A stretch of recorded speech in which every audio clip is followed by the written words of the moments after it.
दोस्तों नमस्कार, स्वागत है आप सभी का एजुकेशन मंत्रा में। दोस्तों देखा जाए तो केंद्र सरकार की रिपोर्ट में साफ हो चुका है कि विभिन्न राज्यों में जो शिक्षकों के पद हैं वो खाली हैं और एक रिपोर्ट जारी हुई है और जिससे समझ लीजिए कि तय माना जा रहा है कि बहुत जल्द जो शिक्षक भर्तियां हैं वो सभी स्टेट में शुरू हो जाएंगी।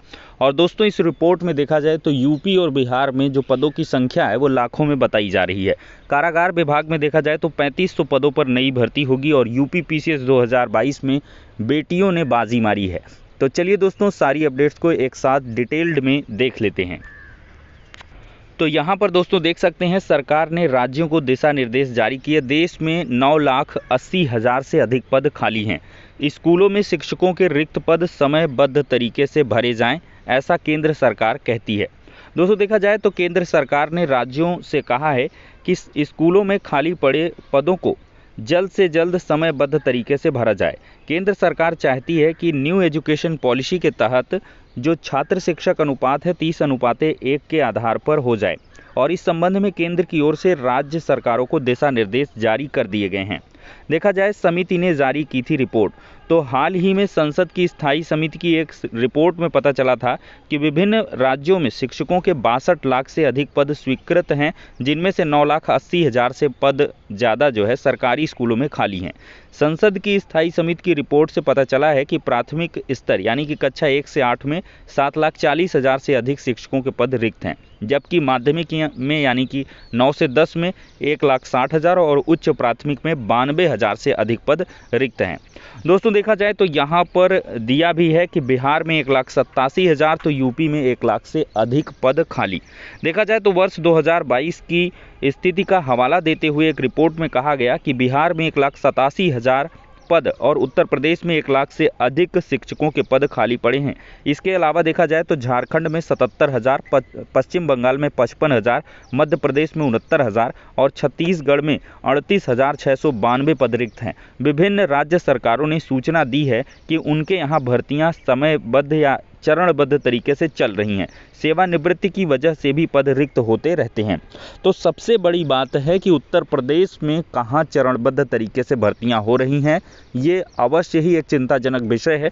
और केंद्र सरकार की इस रिपोर्ट और साथ ही साथ इस निर्देश के बाद अब पूरी उम्मीद जताई जा रही है दोस्तों कि नए शिक्षा सेवा चयन आयोग के गठन के बाद एक आपको टीटी नज़र आएगा और यूपी टेट के तुरंत बाद आपको शिक्षक भर्ती भी देखने के लिए मिलेगी। और दोस्तों ये इसलिए भी ज़्यादा कह लें कि कॉन्फिडेंस से कहा जा सकता है क्योंकि 2024 में इलेक्शन है और केंद्र सरकार भी चाहती है कि 2024 के इलेक्शन से पहले जो एक रोजगार को लेकर भाजपा सरकार को घेरने का प्रयास किया जाता है तो वो खत्म हो जाए।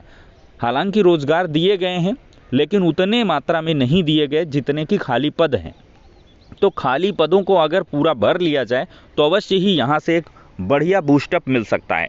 दोस्तों ये छात्रों के हित के लिए भी रहेगा और साथ ही साथ देश के भविष्य के लिए भी। तो इस वजह से यूपी में जो लाखों पद पड़े हुए हैं शिक्षक भर्ती के, तो उनके भरने की प्रक्रिया तेज हो सकती है। और पहले से ही यहाँ पर दोस्तों स्थिति भयावह है क्योंकि 4 से 5 साल लगभग हो जाएगा जब कोई शिक्षक भर्ती नहीं आई होगी। लगभग 4.5 साल हो ही गए हैं, कोई शिक्षक भर्ती का विज्ञापन नहीं जारी हुआ। तो अब इसी वजह से संभावना ज़्यादा है कि शिक्षक भर्ती का विज्ञापन जारी होगा। विभिन्न रिपोर्टें चीख कर चिल्ला कर बोल रही हैं कि जो शिक्षकों के पद हैं वो काफ़ी ज़्यादा रिक्त हैं। दोस्तों यहाँ पर देख भी सकते हैं आयोग के लिए जरूरी प्रस्ताव बनाने के निर्देश। तो मुख्यमंत्री ने कहा है कि टीटी से लेकर बेसिक, माध्यमिक, उच्च प्राविधिक और मदरसा शिक्षकों की नियुक्ति के संबंध में चयन परीक्षा, साक्षात्कार आदि के माध्यम से चयन की प्रक्रिया पूरी करते हुए अभ्यर्थियों की नियुक्ति के लिए नियुक्ति प्राधिकारी की संस्तुति की जाए। और साथ ही साथ देखा जाए तो यहाँ जल्द से जल्द भविष्य के लिए आयोग का गठन जरूरी है और इसके लिए आवश्यक दिशा निर्देश भी दिए जा चुके हैं। और ये जानकारी मिल रही है, कल शाम के वीडियो में ही मैंने शेयर किया था कि जो नए आयोग के गठन के बारे में काम है वो बड़ी तेज़ी के साथ चल रहा है और सबसे बड़ा चैलेंज है क्योंकि उधर एलटी ग्रेड शिक्षक भर्ती, टीजीटी, पीजीटी की परीक्षाओं के लिए लगातार धरना प्रदर्शन हो रहे हैं। उत्तर प्रदेश में प्राथमिक विद्यालयों में शिक्षक भर्ती के लिए लगातार लखनऊ का इको गार्डन है, वहाँ पर लोग धरना दे रहे हैं। लेकिन अगर यहीं पर दोस्तों संख्या बल बढ़ जाए, जो प्राथमिक शिक्षक भर्ती की मांग कर रहे हैं, लगभग अगर 1000 से 2000 के संख्या बल के साथ अगर ये दबाव बनाना शुरू करें तो ये और भी ज़्यादा बेहतरीन हो सकता है छात्रों के लिहाज से, और जल्द जो विज्ञापन है या जल्द आयोग का गठन है, टीटी का कंडक्ट होना, ये सब तेज़ तरीके से हो सकता है। खैर देखते हैं क्या कुछ होता है। दोस्तों एक और खुशखबरी आ रही है, जेल विभाग में खाली पड़े 3500 पदों पर भर्तियां होंगी। देखा जाए तो कारागार प्रशासन और सुधार विभाग में खाली पदों को भरने की तैयारी है। इसे लेकर मुख्यमंत्री योगी आदित्यनाथ ने शुक्रवार को कारागार प्रशासन और सुधार विभाग और गृह विभाग की उच्च स्तरीय बैठक में भर्ती का खाका तैयार करने के आदेश दिए हैं। पदों को भरने के लिए शासनादेश जल्द जारी किया जा सकता है। तो आप लोग ध्यान दें कि इसके जो कारागार विभाग के भर्ती की प्रक्रिया है ये बहुत जल्द शुरू होगी, और इसमें देखा जाए तो 3500 से ज़्यादा पद खाली हैं। ग्रुप ए के 156 हैं और जिसमें 107 खाली हैं। स्वीकृत समूह खा के 738 हैं जिसमें 326 खाली हैं। समूह गा और घा में देखा जाए तो 10,543 और 682 पद स्वीकृत हैं और इनमें से 2,808 और 263 पद खाली हैं।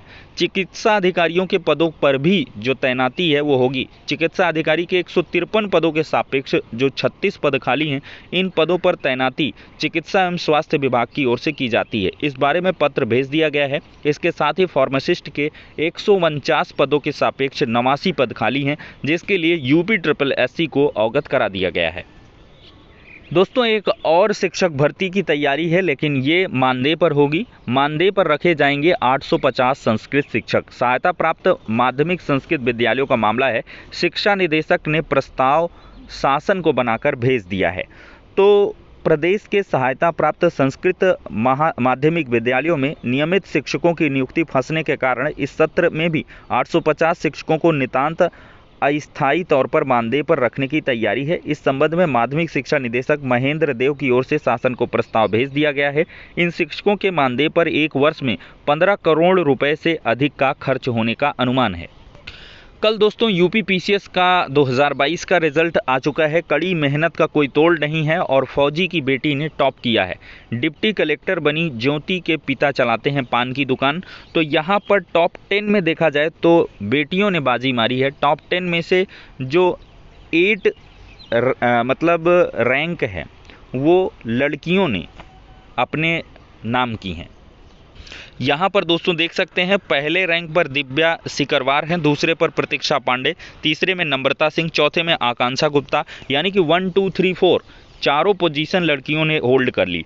पाँचवें पर कुमार गौरव हैं, छठे पर फिर महिला उम्मीदवार हैं सल्तनत प्रवीण, सातवें पर मोहिशीन बानो, आठवें पर प्राजक्ता त्रिपाठी और 9वें पर ऐश्वर्या दुबे और 10वें पर संदीप तिवारी। तो देख सकते हैं 10 में से सिर्फ 2 बॉयज़ हैं, कुमार गौरव 5वें पर और संदीप तिवारी 10वें पर।